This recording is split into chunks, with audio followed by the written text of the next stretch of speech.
How does sharp force trauma differ from blunt force trauma?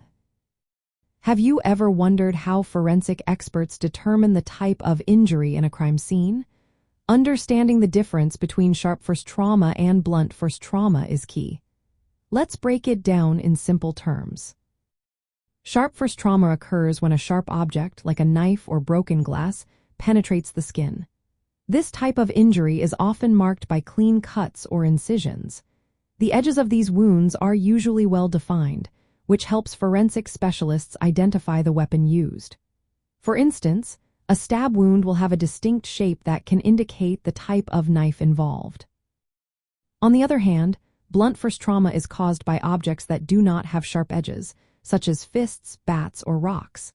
These injuries often result in bruising, swelling, and tearing of tissues. The wounds tend to be irregular and may have ragged edges. This irregularity indicates the forceful impact of a blunt object.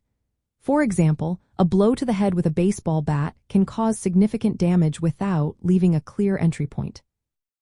The mechanism of injury is different for each type. Sharp force injuries involve a sharp object cutting through tissues, creating a clear path of injury. This can be seen in stab wounds where the force is focused and precise. In contrast, blunt force injuries are caused by a broad impact that spreads the force over a larger area. This can lead to fractures and internal injuries without a clear entry point. In forensic pathology, distinguishing between these two types of trauma is essential for reconstructing crime events. Sharp force injuries might suggest a more deliberate act, while blunt force injuries could indicate a more spontaneous confrontation. This understanding helps investigators piece together what happened and can be vital in building a case against a suspect. Forensic pathologists use the classification of trauma to guide their autopsies and crime scene analyses. By examining the nature of injuries, they can infer the type of weapon used and the potential intent behind the act.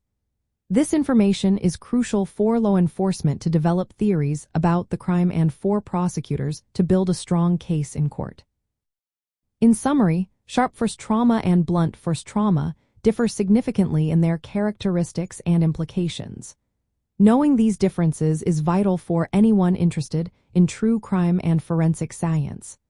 Understanding how these injuries occur can help us appreciate the complexities of criminal investigations and the work that goes into solving them.